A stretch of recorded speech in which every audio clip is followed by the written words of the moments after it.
Welcome back to the channel, everyone. It's your pal Noms here. And in times like this, when the world has pretty much gone to hell, it's nice to sit back and just laugh at the absolute hilarity that the internet has to offer us. Comicbookresources.com, never shy for providing entertainment, whether it be infuriating us to high heaven or because they just completely missed the point on a lot of topics, or providing us with hilarious, meme-worthy content such as this. So, Last Jedi came out 2 years ago. It was a disaster. Everything about that movie sucks. One of the most retarded fan fictions to come out of The Last Jedi was the romance of Kylo Ren and Rey, soon to be Rey Skywalker. Yeah, so basically what the Twitter retards on the internet have done is they've taken this bizarre direction by Rian Johnson and just ran with it, and now you've got these vehemently psychotic Reylo fans festering on the site. And Twitter's basically just been a cesspool for these insane individuals, some of them, to just fester and just talk about how much Reylo was meant to happen, how it makes so much sense, how it's honestly bizarre to me. Like, Kylo Ren killed Han Solo right in front of Rey's face, and that is supposed to be romantic for them. Okay? Well, I don't know what weird BDSM dominatrix fucking world they live in, but that does not translate to romance, especially in a Disney movie, mind you. So, they've taken this fanfiction, ran with it, made some of the most heinous things I've ever seen, but I love to laugh at regarding Rey and Kylo Ren. And I saw this article and I just thought, you know what? Let's talk about this. So the article says, Star Wars: The Last Jedi romance novel fan cover sees Ben Solo woo Rey. A fan artist created a romance novel cover of Star Wars: The Last Jedi based on Robert McGinnis's classic art for the novel Tender is the Storm. It's by Bei Kayakoya, whatever the hell her name is. And yeah, that's the cover art right there. Let's read it. A film by Rian Johnson. When a woman searches for belonging and she finds it in the most unexpected place. Oh, jeez. Oh, Lord. We'll get back to that. Twitter user at Gutless Wonder. Gutless Wonder. Well, considering the betas that prop up Reylo as like the next Casablanca, it doesn't surprise me that's his Twitter name. Anyway, he posted a romance-style fan cover of, Star Wars: The Last Jedi, showcasing a shirtless Kylo Ren wooing Rey on Octo, which is Luke's island. What is with people obsessed with shirtless Kylo Ren? He had like one scene, and he wasn't even that impressive. It looked like he overate, to be perfectly honest, and like he had to beef up quickly for the movie. He was certainly a thick boy, but nothing. It wasn't Zac Efron or anything like that. Anyway, the fan cover was inspired by the hashtag Tender is the Storm. Okay, so the book was trending.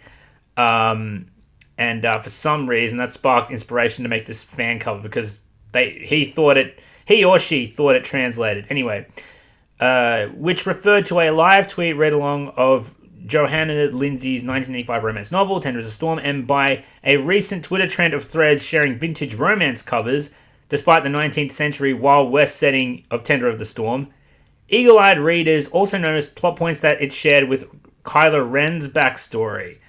Okay, so that's the connective tissue right there. But Kylo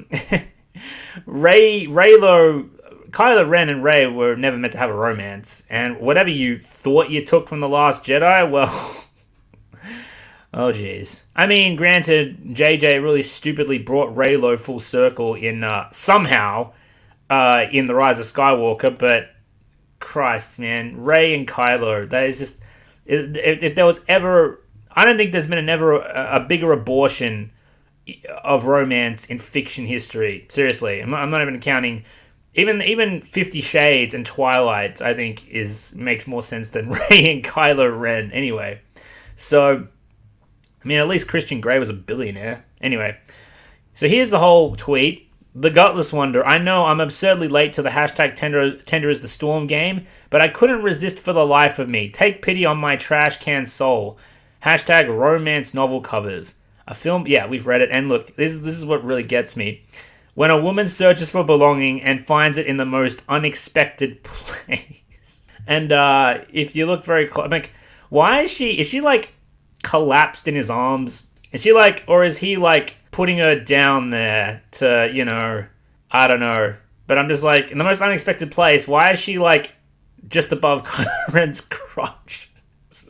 I don't know. It just looks odd to me. I just find it hilarious. That's the subheading for the book cover. Anyway, the hook. Anyway, the original cover of Tender as a Storm was illustrated by Robert E. McGinnis and was part of a trend of over-the-top covers for the historical romance subgenre known as bodice rippers. Okay.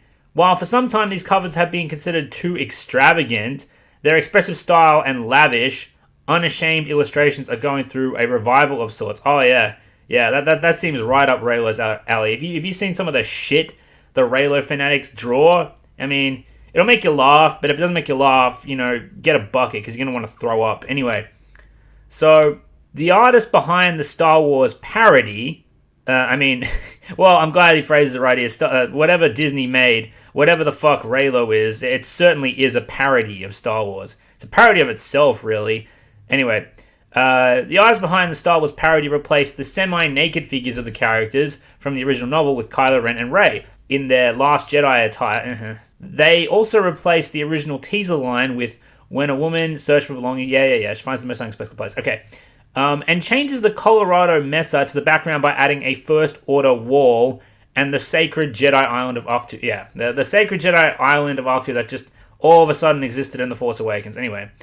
This is the comparison here. So, you see, the guy on the left is fucking naked, and she's, like, collapsed. You know, she's... fucking hell, that's a weird cover. I mean, it's passionate, at the very least. I'll give it that. Definitely, you know, if I was in the 80s, I'd pick up the book and start turning pages and just see what was up. But then you got the Ryan Johnson version from this artist, filmed by Ryan Johnson. Yeah, and it says, the related subheading on the Johanna Lindsay's novel is, when a man's passion explodes into violence, only a woman's desire can turn it to love. That's the comparison! Oh my god. Okay, so when a man's passion explodes into violence, I mean, so you're telling me that the connective tissue between that and Ryan Johnson is, oh my god. So, to contextualize it for I guess, Reylo, a man's passion was to kill his father, so Rey has to save him by turning his passion into love.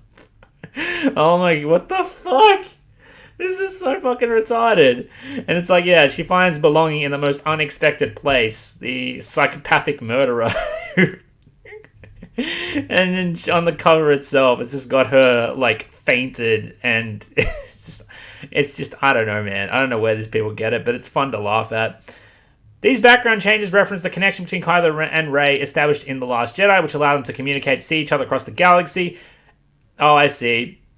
Two star-crossed lovers drawn to each other from across the galaxy. Their connection is so strong they can see each other through the Force. Again, that's a gigantic fan fiction smear of bullshit that was just pulled out straight out of Ryan Johnson's ass.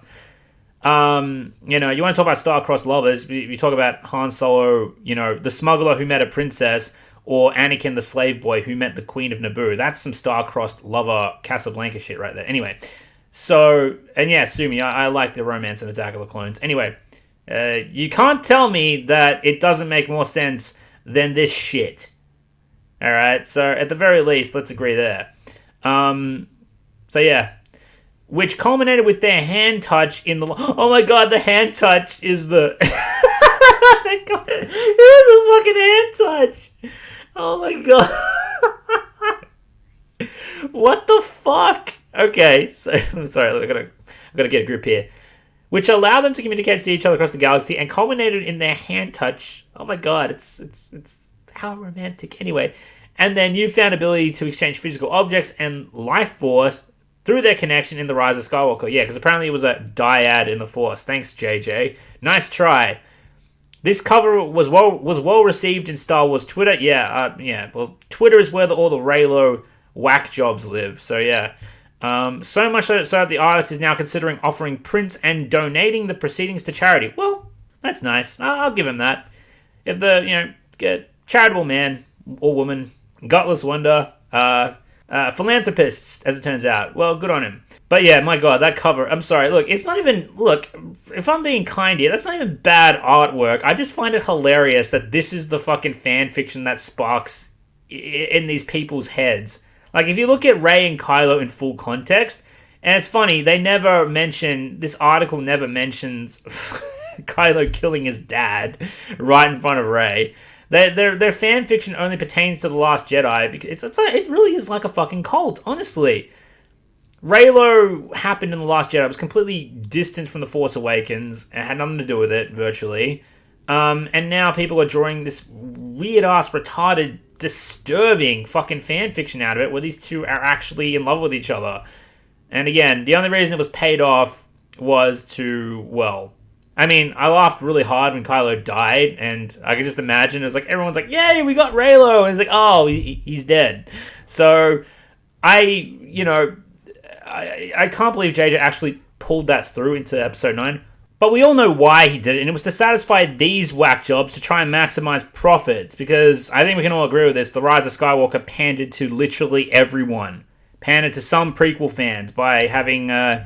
Well, I mean, it didn't pander to any prequel fans, really, because they ruined the main character's journey. But, they tried to have, Mace Windu and Qui-Gon make cameos. You had the Knights of Ren to address the criticism. You had Rey training. You had, they tried to fix the Holdo maneuver, even though it made no fucking sense. Rose was still in there to satisfy the Last Jedi defenders, but was also excluded to satisfy everyone that fucking hated her guts. And Reylo was just thrown in there just as another tick on the checkbox, So yeah, Reylo's garbage, and its only value is meme value, as we've just seen. And I saw it, I thought it was funny, wanted to laugh at it, and it was fun. Anyway, so that's all I really got to say. That's what I wanted to make this video about. Tell me what you think of the very loose comparison here. Thanks so much for watching, everyone. I appreciate you staying to the end. Thank you to all my patrons. You guys are amazing. I very much appreciate your support, and to my YouTube members as well. You guys are phenomenal. Thank you for all your contributions to my channel. If you'd like to become a patron or join the YouTube members, the links are below in the description. Check out the Discord as well. If you're new here, you might want to chat and associate with the community, and we're going to all have a good time, and you might make some friends along the way. And yeah, guys, more videos coming soon. Stay put. Just working on it. That's all I'm really doing. And yeah, we'll talk to you soon. Take care. Bye for now.